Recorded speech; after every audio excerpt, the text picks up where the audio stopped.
Hello and welcome to Where the Bush is Burning. I'm your host, Tom Tice. Each week we gather together and spend some time having a conversation about Christ.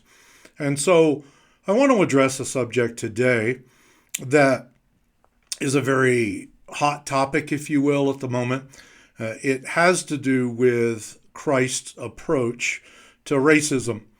Now, we have ongoing discussions, very lengthy discussions in our own social context about racism and what it looks like and how it appears and whether it's systemic and all those other things. We have that discussion relatively often in various contexts.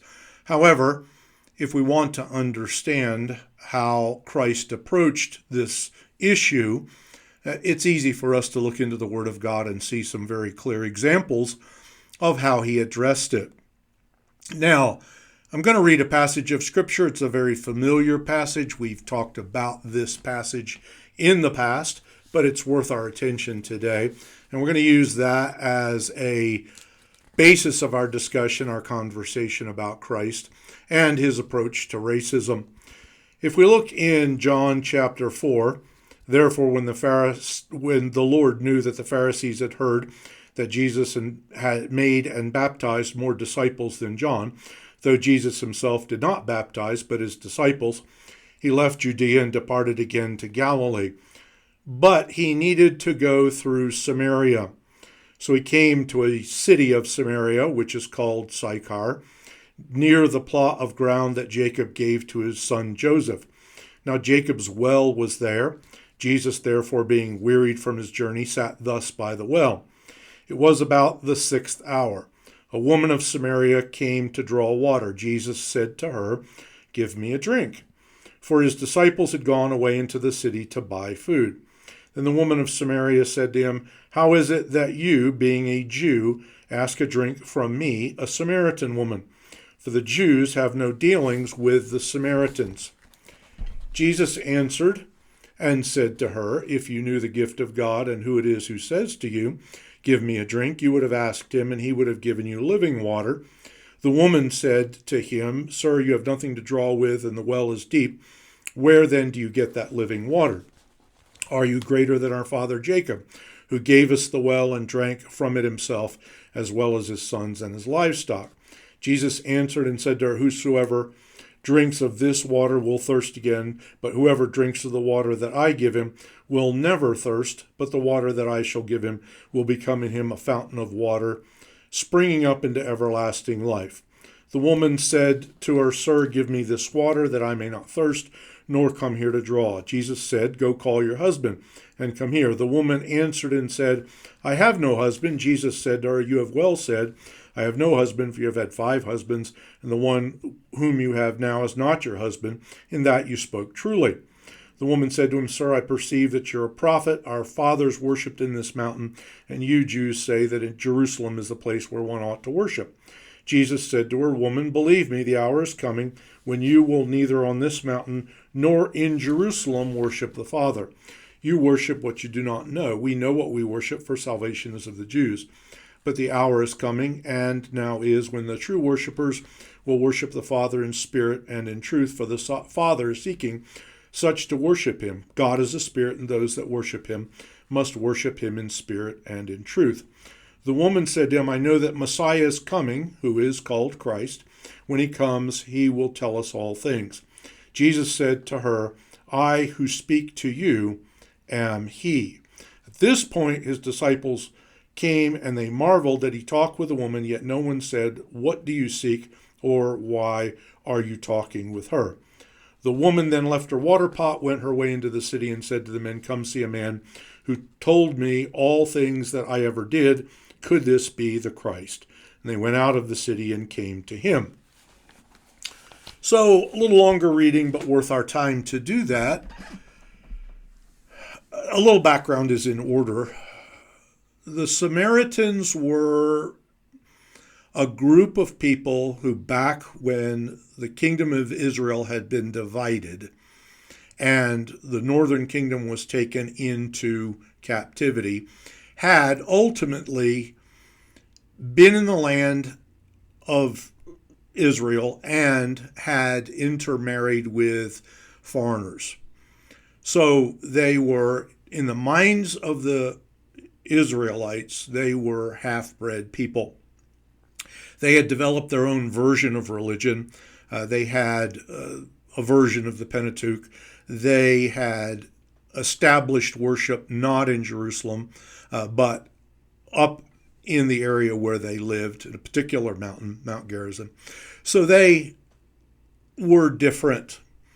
And there was a racial division between the Samaritans and the Jews, and it had to do with this breeding, intermarriage, interbreeding with foreigners, people who were not Israelites. So the people who had not participated in that, the people that were still considered to be Israelites, despised the Samaritans. This was a racial issue. Now, Christ is leaving where he was, and he's going to another place, going up to Galilee, and he's leaving Jerusalem, and so he goes through Samaria, and the scripture stipulates that it says that he must needs go through Samaria. He had to go through there because he had a personal mission that he needed to accomplish. So he goes to the well at Sychar. He sits down beside the well, and it's the 6th hour, so it's about 12 o'clock, so it's midday. And this lone woman comes out. Well, there's a background as to why she would have been there as opposed to being there in the morning or in the evening. That was a more common time to come and draw water. However, this was a woman who was marginalized in her own society. It had to do with her moral connections and that kind of thing. She'd had 5 husbands. And so she would have been a marginalized individual even in her own society by virtue of these various connections that she had over the course of years. So she was out there at the middle of the day, the hot part of the day, the time when people normally would not have been drawing water. Now, Christ approaches her and says, "Give me to drink." So he makes this request of her. Now, in and of itself, we don't consider that particularly remarkable. However, the woman at the outset took exception to it. And as you heard in the reading, she says, "Why do you, being a Jew, ask me for a drink? And I'm a Samaritan. The Jews don't have any dealings with the Samaritans." So she's keenly aware of this racial issue. And so he carries then on this conversation with her about, if you knew who was talking to you and who's asking you for this drink of water, you would ask of him and he would give you living water. So he steers the conversation towards spiritual things off the discussion about water. So in the process of doing this, he draws her in to the extent that she is intrigued, and he then says to her, "Well, go call your husband." And she says, "Well, I don't have a husband." And he says, "Well, you're right. You've had 5 husbands. The man that you're living with at the moment is not your husband." So he gives knowledge of his keen awareness of who she is and of her background and all of those things. She very deftly switches the subject and says, "I perceive that you're a prophet. Our fathers say that in this mountain is the place to worship, and you Jews say that in Jerusalem." So she starts down this discussion about where worship should properly be conducted and all of that. Christ says there's coming a time when neither here nor in Jerusalem will people worship. God's a spirit. Those who worship him must worship him in spirit and in truth. And so he takes her down a different road. And in the process of that discussion, he then has this talk with her about bringing her husband. And so at any rate, what happens at the end of that is that she is convinced that he's the Messiah. Now, it's very interesting. In the Gospel of John, we see this is chapter 4. Chapter 1, he was sort of revealing himself to the disciples. You have, you're the Son of God, you're the King of Israel. You have those kind of things going on, the miracle at the wedding feast of Cana in chapter 2. So you see these situations occur, but this is the first occasion in the Gospel of John where Christ outright says to the woman, "I'm the Messiah." She says, when Messiah comes, he's going to tell us all things. And he says, I that speak to you am he. So he chooses, first of all, this woman with whom the Jews would have had issues by virtue of the fact that she was a Samaritan. So there was that racial issue that was that would have been under discussion. Then also the religious aspect where the Jews and the Samaritans did not worship the same or have the same views of religion. So with regard to this very, very highly charged racial situation, Christ, first of all, engages the woman in conversation, talks with her, draws her unto himself, and then in a very plain way reveals to her he's the Messiah. An interesting choice of people to reveal himself to, given the situation. That here's a woman that other people who were Jewish would have despised, and yet this is the very woman that Christ chooses to reveal himself as the Messiah in a very, very plain and clear way.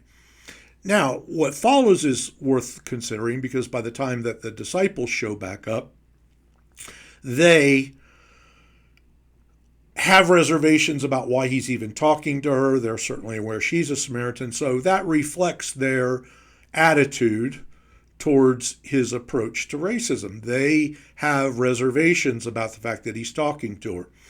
Well, the woman goes back and she brings a whole host of people out. She goes and says to the men, here's a man who told me everything that I ever did. Isn't this the Christ? And they come out and they hear what he has to say, and many of them ultimately believe. What I want to point out to you with regard to this is that Christ specifically crossed racial lines. He very specifically and intentionally crossed racial lines to reveal himself to this woman particularly. It's not the only occasion when he does it. However, it serves to point to us how he approached this subject and what he did. Now, ultimately, if you read in Revelation, and I think it's worth our time to have a look at this, you see where ultimately this is going. Because if we look in Revelation, what we find there in chapter 7, around the throne of grace is this. After these things I looked, and behold, a great multitude which no one could number, of all nations, tribes, peoples, and tongues, standing before the throne and before the Lamb, clothed with white robes, with palm branches in their hands, and crying out with a loud voice, saying, Salvation belongs to our God, who sits on the throne, and to the Lamb. There you have the end result of Christ's approach to racism.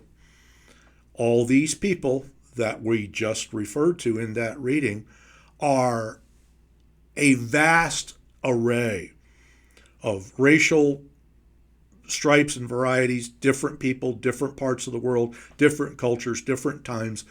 Christ draws all these people unto himself. So this is his approach to racism. He crosses the racial line.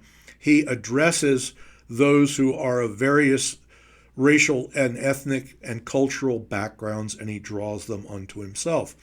This is important for us to understand because it's going to affect our attitude. It's going to affect our attitude about other groups. It's going to affect our attitude about other peoples. It's going to affect our attitude and our approach to dealing with other people that we encounter who are of different ethnic or religious backgrounds. Christ is for the world. Christ is for people. Christ is for people of every stripe and variety, every ethnic background, nations, kingdoms, tongues, tribes. It is a great multitude, ultimately, which no man can number. And we, if we're going to follow Christ, have to adopt that same approach. Christ is not just for this group or that group and not for another group. No, Christ is suitable for everyone. And so as we proclaim the gospel and as we point people to Christ, that crosses racial lines over and over and over again. So when we look at Christ and his attitude towards other races, other than the one to which he came, he was a Jew, we see that his attitude toward them is very specifically welcoming, very specifically gracious, very specifically compassionate. He shows himself to be the Christ of the people. Now, he pointed out other things to other people so that they would understand this. For example, we'll may take this up another time, we could talk about the Good Samaritan. That was one illustration that he gave when someone asks, "Who's my neighbor?" And he talks about the Good Samaritan. And there's a lot that could be said about that. When he gave to his disciples their assignment, he said, just before he ascended, and this is in Acts chapter 1, he said, "You're going to be witnesses of me in Jerusalem and in all Judea." And then he says, "and in Samaria." And then he adds, "and unto the uttermost part of the earth." So once again, Christ is not only demonstrating the crossing of the racial lines himself, but he's also demonstrating to his disciples that this was what they would do. He assigns this job to them to take the witness of Christ to Jerusalem, all Judea, so it starts at their own home area, then to Samaria, then to the entire world. And so we see that Christ's approach to racism is very, very specific as far as how he addresses it, what he does, what he shows, where he points his people. And if we're going to approach things the way he does, then it's going to cross racial lines. It is. It can't help but do that because we believe that Christ is for the people. Christ is for anyone and everyone, anywhere and everywhere. So we point people to Christ regardless of where they come from, what their ethnicity is, what their cultural background is. Christ is for all. So as we look at this passage of Scripture, I think it gives us some clarity, gives us some insight. I trust that it gives us some compassion and gives us some direction, if you will, as to how we may conduct ourselves as we continue to point people to Christ. Once again, this is Where the Bush is Burning. I hope that you find this useful. If you do, please like and subscribe. That would be lovely. We would appreciate that entirely. Then also, beyond that, if you would like to get our devotional, you may find it at hopeharbor.church. hopeharbor.church. Also, once a week, we put up an audio message from Hope Harbor Church, and you're welcome to listen to that. You can find the devotional every day on Substack. You can subscribe there. It will come in your email. So the various means which we try to make available to anyone who finds this useful. Thank you very much for those of you who have been listening and watching. I appreciate your feedback. Thank you for commenting and for the things you've had to say. That's very encouraging. And I trust that today, as we look at this very specific example of how Christ in this context approached racism, I hope that it becomes useful to you. I hope that it may cause you to think, may cause you to perhaps approach things differently than you have, or maybe a confirmation of how you're already approaching things. And that's my intention here at Where the Bush is Burning, is to point you to Christ so that we may learn more thoroughly how to imitate him. And it is the contemplation of Christ that leads to the imitation of Christ. And this makes this meditation, I hope, worthwhile and useful to you. Thank you once again for joining us. Join us next week here at Where the Bush is Burning.